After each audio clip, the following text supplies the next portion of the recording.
Mga kapatid, inaanyayahan ko po kayong panoorin at pakinggan ang mensahe ng mensahero ng silangan.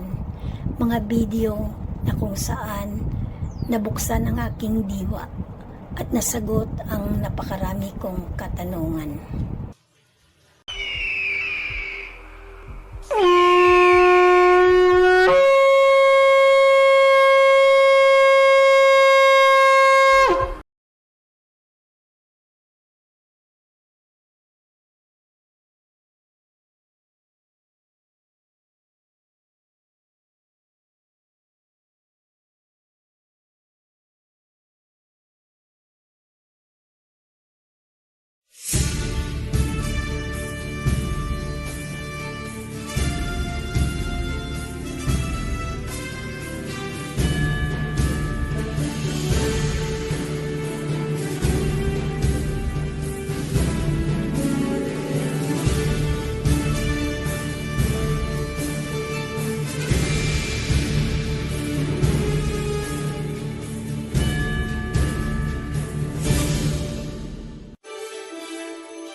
Masayang bati mga Ophirians. Maraming salamat sa mga sumusuporta sa ating channel.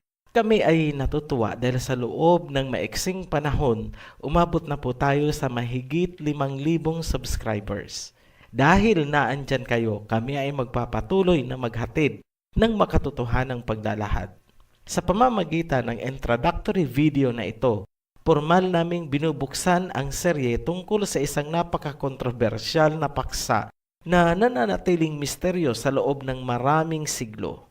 Samahan niyo po kami at iikutin natin ang mundo at sama-sama nating tuklasin ang pinakamisteryosong mga ilog sa kasaysayan ng sangkatauhan. Ito ang Rivers of Genesis. Taliwas sa inaakusa sa atin, hindi po tayo nangungopya ng ibang video at yan ay nakikita nyo sa mga nilalaman ng ating mga naunang serye. Ang buong serye ng Rivers of Genesis ay may saligang pundasyon. Ito ay si Prophet Isaiah na nagbigay ng pinakamahalagang patnubay upang matukoy at mailahad ang Rivers of Genesis. Ang video na ito ay naglalaman ng mga paunang patnubay upang hindi tayo maligaw sa paglalakbay. Huwag po kayong mag-alala dahil ginawa namin itong simple at madaling maintindihan. Matapos naming himayin at tingnan ang kabuuan ng mga compiled materials na gagawa natin ng video, kapansin-pansin na ang mga Rivers of Eden ay may malaking kaugnayan sa kaganapan ng mga propesiya na magaganap sa mga huling araw. Magbibigay po kami ng mga halimbawa upang maramdaman natin ang tunay na kahalagahan ng Rivers of Eden. Ang unang halimbawa ay matatagpuan sa Daniel chapter 10 verse 4. And in the 24th day of the first month, as I was by the side of the great river which is Hiddekel, I looked up, and there before me was a man dressed in linen, with a belt of fine gold from Uphaz around his waist. Mag-focus lang muna tayo sa lugar kung nasaan si Daniel noong nakita niya ang kanyang vision. Siya ay nasa pangpang ng Hiddekel. Itong Hiddekel, kung saan nagkaroon ng vision si Daniel, ay ang sinasabi sa Revelation 16:12 na matutuyo upang bigyan ng daan ang three kings from the east. Nasusulat sa Revelation chapter 16 verse 12, and the sixth angel poured out his vial upon the great river Euphrates, and the water thereof was dried up, that the way of the kings of the east might be prepared. Ipapaliwanag namin pagdating sa talakayan paanong ang Hiddekel ay naging Euphrates sa maraming Bible versions. Tumuloy tayo sa susunod na halimbawa. Ito ay matatagpuan sa Zephaniah chapter 3, verse 9 and verse 10. Huwag po kayong malilito. Itong mga talata na aming ibinibigay ay mga pagpapatunay na mahalagang alamin natin ang lokasyon ng mga rivers of Eden bilang mga Hebreo. Nasusulat, "For at the time I will change the speech of the peoples to a pure speech, that all of them may call upon the name of the Almighty Father and serve Him with same or one accord. From beyond the rivers of Cush, my worshippers, my scattered people will bring me offerings." Kung tutuloy po tayo sa verse 12, nasusulat, "But I will live within you, the meek and humble, the remnant of Israel will trust in the name of the Almighty Father." Ang talata na yan ay may binabanggit na river. Patutunayan natin sa ating series na itong sinasabing rivers of Cush sa talata ay bahagi ng isang river of Eden. Bakit mahalaga ang rivers na yan? Dahil ang sabi ng Panginoon ay naandyan daw ang kanyang mga tao, my people. Sa verse 12, tinawag niya itong remnants. So, ibig sabihin ng remnants of Israel, ang ibig pong sabihin ay mga natitirang mga Israelita. At nasaan sila? Nasa Africa. Sa mga napanood at nasubaybayan ang mga pinagdaanan ng mga Hebreo, alam na nila na ang mga taong ito na nasa Africa ngayon ay mga natitira mula noong bumagsak ang Jerusalem na sinundan ng transatlantic slave trade. Sa mga hindi nakakaalam, inirekomenda namin or ini-advise namin na panoorin ninyo ang mga naunang video upang inyong maintindihan yung mga pinagdaanan ng mga Hebreo at nang kayo ay makarelate din dito sa mga video na aming inilalabas. Pangatlong halimbawa, bakit mahalagang alamin ang rivers of Eden ay nasusulat sa 1 Kings chapter 1 verse 38. "So Zadok the priest, Nathan the prophet, Benaiah the son of Jehoiada, the Cherethites and the Pelethites went down and had Solomon ride on King David's mule and brought him to Gihon. Zadok the priest then took the horn of oil from the tent and anointed Solomon." Analyze natin ang talata na yan. Si Solomon ay isinakay sa isang mule at sila ay bumaba papuntang Gihon kung saan na-anoint si Solomon bilang hari ng Israel. Saan po siya isinakay? Sa mule. Ano po ba ang mule? Isa po itong donkey o parang kabayo. Hayaan na lang po natin kung anong classification niya sa zoology. Ang importante, hindi yan submarine, hindi yan balyena upang dalhin si King Solomon sa bottom of the ocean. Yun po ang napakahalaga doon. Maliwanag po na si King Solomon ay isinakay sa mule at siya ay bumaba papunta sa Gihon. Sa makatuwid, ang Gihon po ay wala sa ilalim ng ocean. It is not in the bottom of the ocean. Bakit? Hindi naman po siguro marunong sumisid ang mule at kung nasa bottom of the ocean, malamang nalunod si King Solomon. Ganun lang po kasimple, i-analyze yan. Huwag po tayong basta-basta na lang naniniwala sa kung ano-anong sabi-sabi. Tingnan natin kung ano ang nasusulat sa Biblia.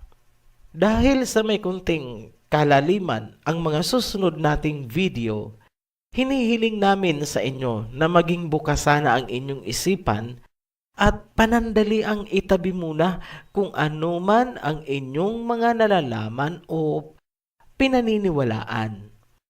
Yan lang ang natatanging paraan para mabigyang laya ang inyong isipan na unawain ang nilalaman ng mga susunod na video.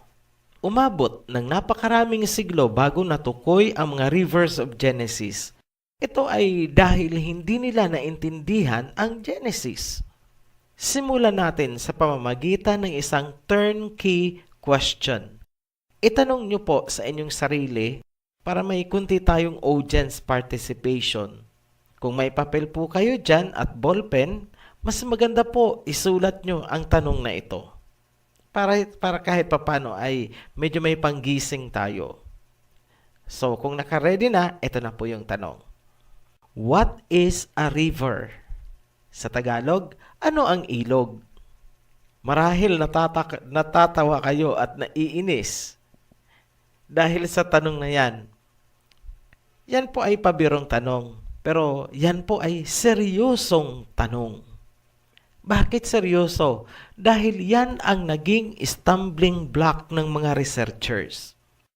Ibig sabihin, yung unang hakbang sa research na tinatawag nating statement of the problem or stating the research question sa thesis writing ay dapat maisulat mo o mailagay mo kung ano ba talaga yung hinahanap mo.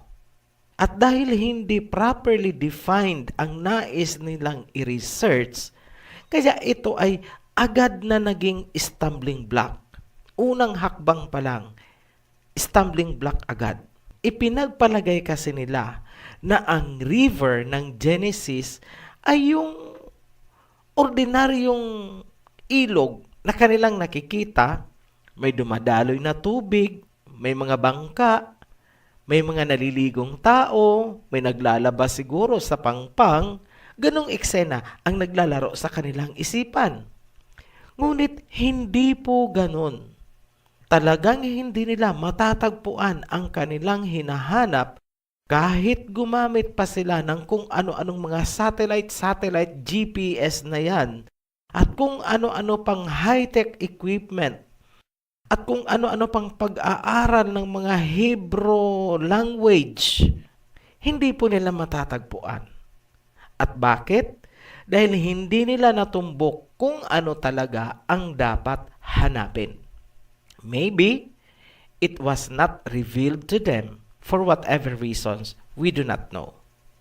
Sagutin natin ang tanong gamit ang dalawang approach. Una ay base sa science at ang pangalawa ay ayon sa Biblia. Pagtutugmain natin ang mga sagot. Ayon sa science, kung naaalala pa natin ang ating elementary days, simpleng science lang po ito, hindi po tayo mag-ano ng geology na malalim. Simpleng science lang po, yung tayo ay nasa elementary pa. Kung ating naaalala yun, ang river system ay may tatlong bahagi. Ano yung una? Ito yung source o kaya minsan tinatawag itong headwater. Minsan tinatawag na tributaries. Sa simpleng pananaw, ito ay mga natural na istruktura na naglilikom o nag-iipon at naglalabas ng tubig. Ang istruktura na ito din ang nagsisilbing storage or imbakan ng reserbang tubig na nakahanda sakaling biglang tumaas ang pangangailangan ng tubig dulot ng mainit na klima o panahon. Ang storage na ito ay tinatawag na natural water towers, kung saan ang tubig ay nakaimbak sa pormang yelo, snow, o kaya glaciers.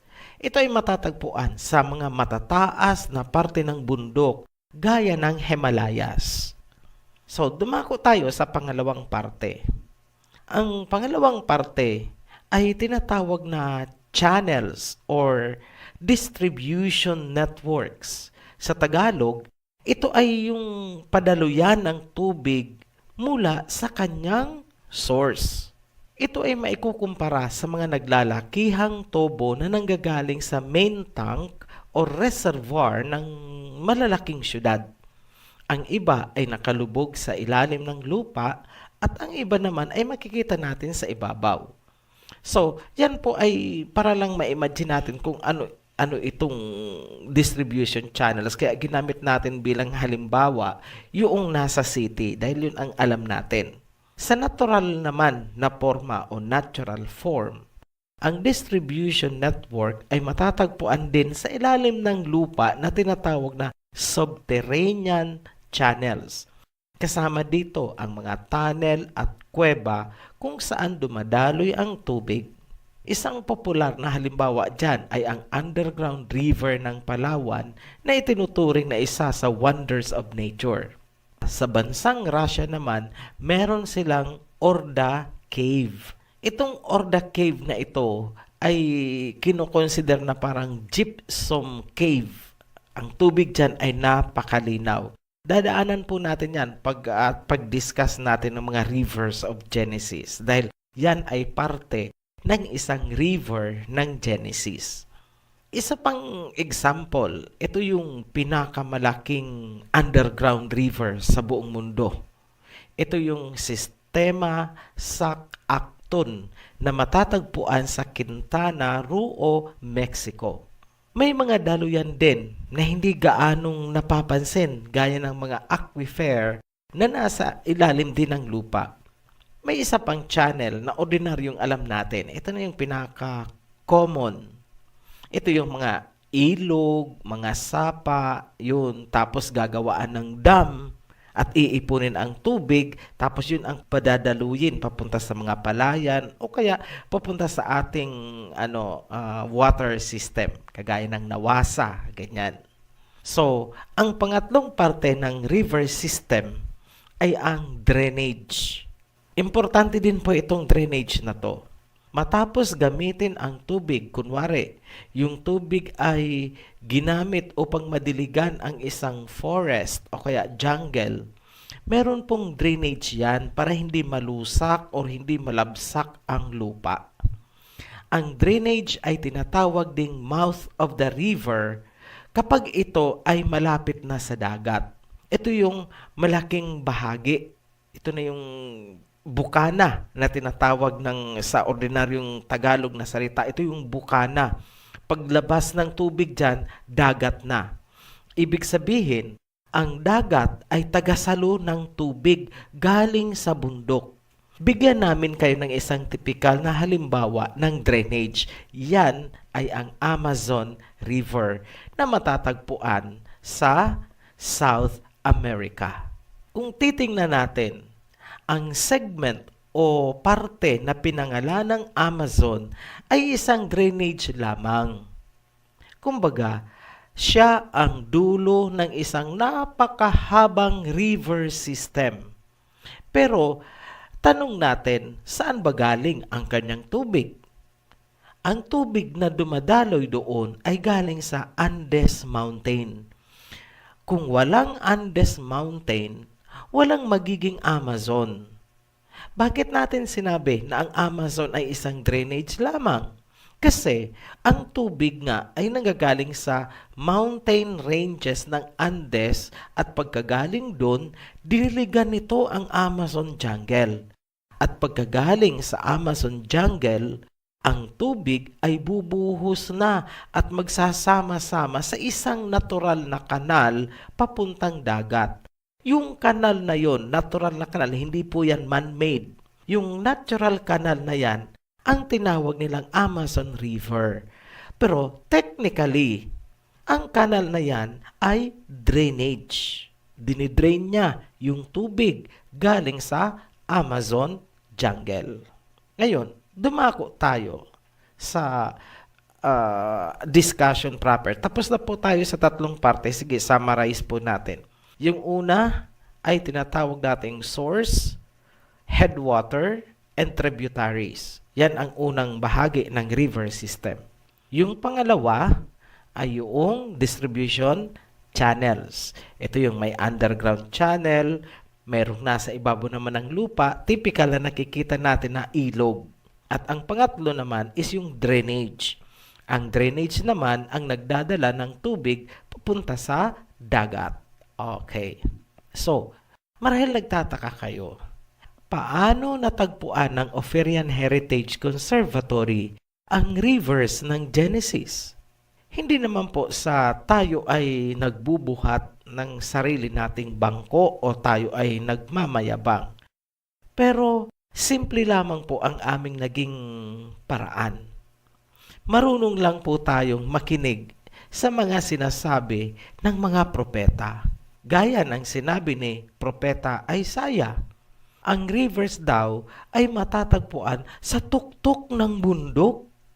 Hindi niya sinabing nasa ilalim ng mga oceans. Marahil nagtataka kayo at marahil kukunti lang ang nakakaalam ng salitang ito ni Propeta Isaiah. Buklatin po natin sa Isaiah chapter 30 verse 25. Nasusulat sa verse 25, "And there shall be upon every high mountain and upon every high hill rivers and streams of water. In the day of great slaughter, when the towers fall, the moon will shine like the sun, and the sunlight will be 7 times brighter, like the light of 7 full days." So, stop po natin doon kasi the rest po ay medyo out of context na. Ang importante dito ay pansinin natin na may sinasabi siya na ang tuktok daw ng mga bundok ay may mga ilog. Every high mountain may rivers and streams of water. Ano ho ba yung hinahanap natin? Rivers of Genesis. Saan mo hahanapin yan? Tanungin mo si Prophet Isaiah. Isasagot niya sa'yo, tumingala ka sa tuktok ng bundok na andun yan. Alam namin, this is again a hard pill to swallow. Hindi ito kayang lunukin ng maraming tao. Maraming hindi ito tatanggapin. Kung alam nila ito, sana noon pa natukoy ang rivers of Genesis. Dahil kapag sinunod mo itong sinasabi ni Prophet Isaiah, napakadali mong ma-identify, ay eto pala yun. Number 1 branch ito. Number 2 branch ay andito. Number 3 ay eto. Ay number 4, pahalang pala siya. Yan ay kung susundin mo si Prophet Isaiah. Pero kung hindi, maliligaw ka talaga at ikaw ay lulusong sa ilalim ng Indian Ocean. Himayin natin ang talata. Ang verse 23 hanggang 24 sa bungad ng talata ay naglalarawan ng magandang ecology or environment. Sa verse 25, nilalarawan niya na mayroong rivers and streams sa tuktok ng bawat matataas na bundok.